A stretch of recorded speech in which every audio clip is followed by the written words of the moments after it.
Welcome to the C9WIN podcast. In this episode, I'm going to talk about the first match versus Furia, all the different roster moves that happened, how I expect the roles to shake out with the new roster, what to expect from the team, and what to look for in the rest of the tournament. If you're watching this on YouTube and you enjoy my content, please consider subscribing. I'd love to get 1,000 subscribers because then I can actually turn on monetization on YouTube and make a couple dollars from the content that I make. So if you're watching and you're not subscribed and you enjoy what I do, I'd really appreciate it if you would consider that. With that being said, let's get into the first match. So the first match was versus Furia, and we lost 1-2, losing Inferno, winning Nuke, and then losing Train. On Inferno, our CT side leaves a lot to be desired. It hasn't really ever been good, and it really wasn't again yesterday. We play really passively, and it kind of just gets punished over and over. Our T side was probably the best that it's ever looked, though. Our decision making was really good. We had good fakes, good utility usage. We almost brought it back, but came up just short. But it was probably our best showing on Inferno so far. We're 1-5 on Inferno, but I think this is probably the best we've looked because of the T side. Inferno was probably our worst map in the pool, I would say. But I do think that we have to improve on it, so I'm happy to keep playing it and then hope that the CT side gets figured out. Nuke was probably our best overall map since we've got the new roster. The T side was almost flawless, and the CT side held it down and finished it out. It was really impressive and was a really fun match to watch. On Train, the CT side was really solid, and Alex actually spent a ton of time towards B when he was Awping, which was kind of interesting and unexpected, but it worked out really well. T side, on the other hand, was pretty much a disaster. There's very little good utility usage, a bunch of rushes down B ramp or to Pop Dog that just got completely stuffed. We really couldn't crack any sites. And this was their first time playing it. And after Flashpoint, one of the main criticisms I had of the team was their lack of good utility usage, or sometimes their lack of utility usage at all. And in like a week, they completely shored that up and changed completely how they play. So I'm hopeful that they can do the same thing on Train and keep it in the pool, because I think they can be so strong on it. So I hope they keep playing it and then can figure that out. It was only their first time playing, so I'm not too worried about it. I think they will figure it out. But it was a pretty bad T side. Overall, I think that the team looked really good. I was pretty nervous going into all the role swaps and Alex going on the op, but it all looked really solid, especially the riflers. But let's talk about Alex on the op. So this was definitely an unexpected move, switching from like his lurking role to the op, and I don't think he's ever actually mained the op before, and he wasn't even the secondary on our team. And if you look at the best teams in the world, they all have the best players in the world who are all oppers. Like the op is such an important role, and you're not going to be able to succeed if you have a below average opper. So Alex switching to it does definitely make me nervous, because it's going to take him months to learn the small intricacies that it takes to be an opper. Like, it's one thing to tell an opper what to do or to like watch or study the role, and another to do it. Like, he has to learn all the angles, how to peek exactly, what can and can't be punished. Like, there's so many small things with opping that you have to learn just by playing matches. And with that, like, it comes with concerns of, will he still be able to read the other team as well? Will he be able to IGL while also thinking so much about his new role? Because he's doing something new, a bunch of his brain power is going to be going towards what he's learning, and it could be taken away from the other things. So there's definitely a lot of questions around that. And we saw a little bit of his inexperience today, especially on Inferno, where he would hold angles and would actually die before even getting a shot off. But Inferno is one of the two hardest maps, in my opinion, to kind of get an op going, along with Vertigo. So I didn't really hold it too much against him. On the next two maps, he did really well at hitting shots, and there weren't any whiffs that I can remember. And I think that's one of the most important things, is that if he hits the shot he's supposed to hit, I think our team can be good enough in the long term.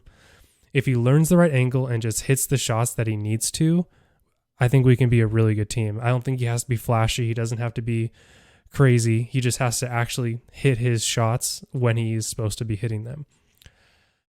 He'll also have to change his thinking a little bit about how he plays now that he has an op, because he can't be as aggressive or take as many chances now that he has an op. So like one example I think of him wrestling with this was on C2 train when we were versus in eco and him and Floppy were holding upper B, and then he decided to push with a deagle.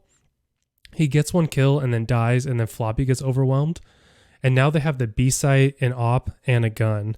And that's not really something that you should do with an op because it's really low risk it's really high risk and really low reward.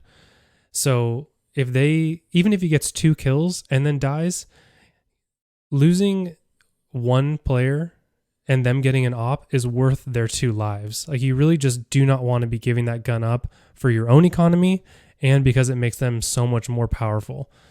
So this is something that he's going to have to learn, that he can't play his normal style when he has an op, and he needs to learn when he needs to play back, just hold angles and be okay with getting a kill and dipping, or getting a kill and then re-peeking from farther away where they can't just overwhelm him and get right in his face, other stuff like that. Because sometimes the risk it's not worth it. It can be too brutal. So he does have to shift his mind a little bit. That being said, after CT side Inferno, I wasn't really at all disappointed with how he played. I thought he was very solid and better than I expected. So it was a bummer to lose, especially since each map definitely felt very winnable. But with all the changes, you have to know that this team is probably going to look worse before it gets better. I was actually kind of surprised with how well they looked today. I expected them to look much more disjointed. The riflers seemed to have like really good chemistry together. They had great trading when they're entering sites, the way they were watching different angles and watching each other's back. And our aim is just like nuts, honestly. But we do need to come up with a new system for CT side Inferno because we've played 6 maps on it now and haven't really done well. And then we need strats for T side train, or maybe just steal old Cloud9 strats. And before this match, I had said that I thought we should kind of expect that there might be another roster move once we hit lands. But now I don't know. We looked pretty powerful for our first match. So we might just be sticking with it, and this might work out really well. Speaking of the new roster, I didn't really get a chance to put out my thoughts before the actual match, so I'm just going to do that really quick. So I want to start with Woxic. And basically, having seen everything that's come out, it does seem to have come down to ping. And I tried to look up physically in Europe if this could be true. And based on the list of Faceit servers I could find, the nearest one to Turkey was like 2,000 miles or 3,000 kilometers, which in the US would be like 75 ping, like LA to Chicago, basically. Now, I'm just doing super rough, like literally Google mapping Turkey to the country that I saw the list of the server being in. So there's obviously going to be differences there, but I could absolutely see this being an issue, especially for an opper, and it really could explain some of the easier shots we might have seen him missing, or like bad timings that were happening. I don't think there's bad blood between any of the parties, just based on like their interactions in Twitter and the statements and stuff. So I think that it really could have just come down to a location issue and like a COVID issue. So I think that all this stuff about him being toxic and stuff like that was very unwarranted, and we don't know any of that. So I think it was just an actual issue with COVID. But in terms of financials, I saw a ton of people talking about Cloud9 wasting like millions of dollars and how things must have been worse because they cut him instead of trying to keep him and sell him. But I don't think any of this is true, because Cloud9 definitely didn't lose millions. They lost the buyout, which was $296,000. Then they lost 3 months of Woxic's salary, which was $90,000. So in total, Cloud9 lost $386,000, which definitely isn't millions. Now, for the fact that they cut him instead of trading him, I think this actually saves Cloud9 money to cut him instead of trying to trade him. If they keep Woxic around, that's $30,000 a month they're paying someone to not play. And they're not going to get anywhere near the $296,000 they paid in the buyout. So if you assume that they try to get $150,000 in a buyout, like half of what they bought him out for, this means that they'd have 6 months to find a buyout in order to break even. And if they go 6 months and don't find a buyer, they just lost all that money. And now what are they going to do? Cut him and just lose the money then? So I guarantee you they called around and checked teams like, hey, do you want Woxic? Would you want to do a buyout? All that stuff, and probably didn't find any interest. And then it just made more sense to cut him than to keep paying him literally more than what Floppy and Mezzi make combined, just to sit on the bench, hoping that a couple of months down the line, someone might end up wanting him and be okay paying for him. So I don't think this was nearly as bad of a hit as everyone thinks. And cutting him was the right financial move, I believe, and not for other reasons because like the team couldn't stand him or Alex has this crazy ego or whatever else people were saying on Reddit. I've also seen some people worried that we're headed back into like the 2019 constant roster shuffle. And I do totally understand that it is another change and it feels like we just can't keep a roster together. But I think this is a much different situation. If not for COVID, I think that 100% this lineup is still together. I think the old roster in like 2019 had players trying to retire, motivation issues, chemistry issues. And then after like every single problem, they were just kind of trying to like band-aid it with like, oh, we'll just try a new IGL or oh, we'll just try a new whatever, instead of just like blowing it up and seeing that the whole thing is fractured and they just need to start over. So this new roster is new together, has countries in lockdown. A player basically can't play the game because of where he lives. So I don't think it's time to panic and like think that we're headed into like this spiral of roster moves. And the way that the team looked today, I think that they could absolutely have success online and in LAN. So let's talk about the coach, Elma Putty. In the last episode, I said that I wanted a coach who would come in and talk strategy and work with the whole team and like create like these like awesome game plans based around everyone's knowledge. And the fact that he's been making YouTube content for years makes me think that this might be what's coming in, but it's hard to know.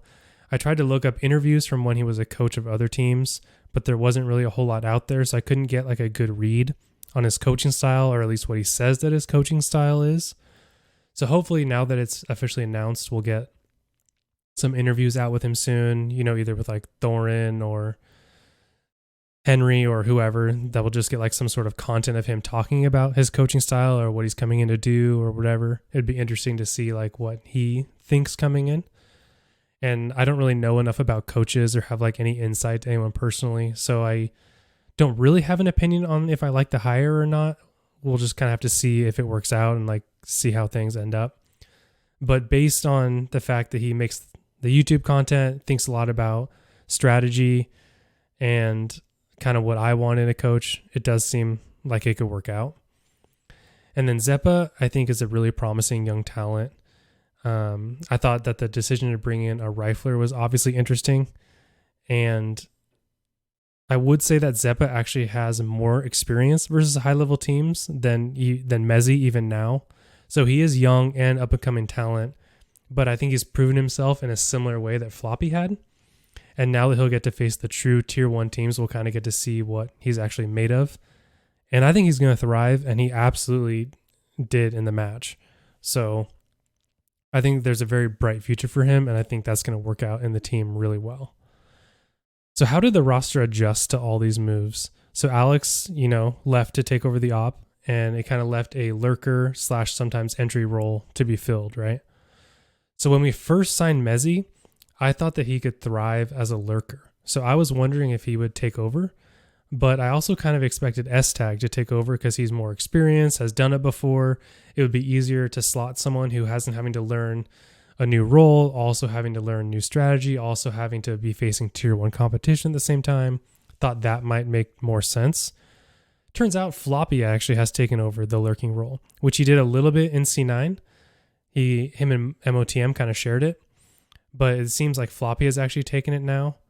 Now, when Alex doesn't have an op, he still kind of does his lurking plays, which is his specialty, and he lurks differently than Floppy does.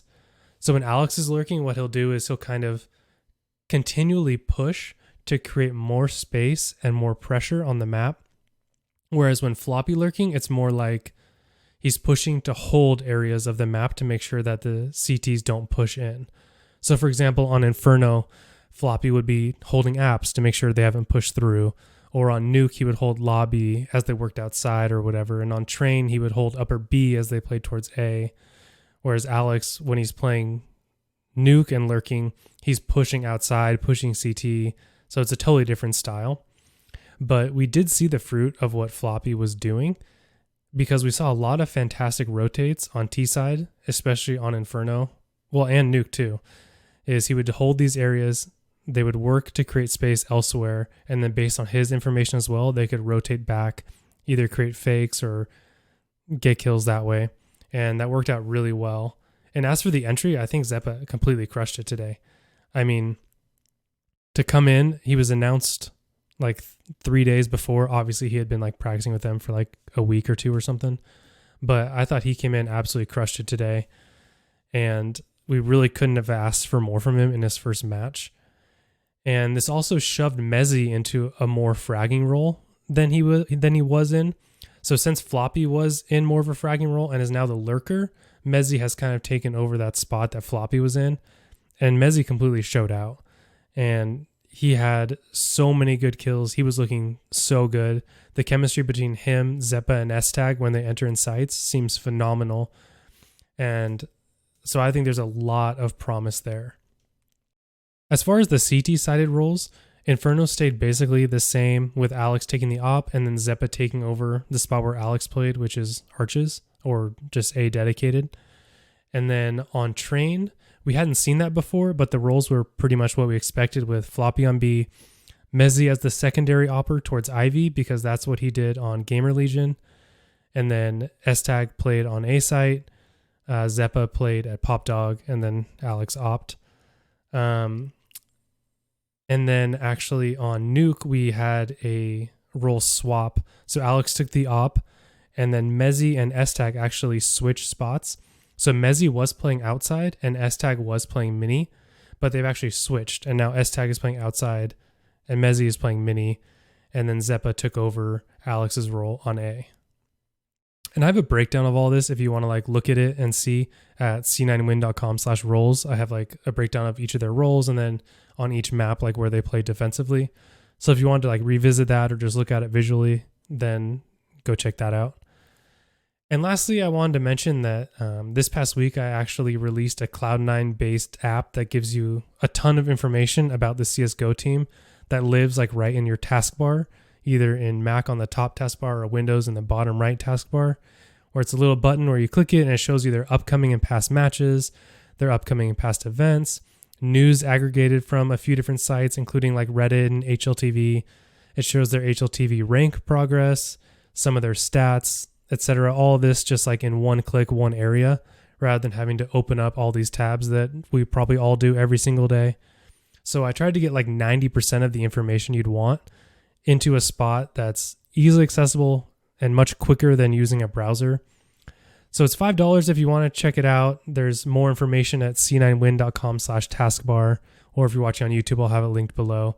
And I have like some photos there to show you exactly what everything you're getting is and what is there and whatnot. So check that out if you like. Thank you so much for listening. The next episode will probably be after CS Summit. Subscribe if you like. I'll see you next time.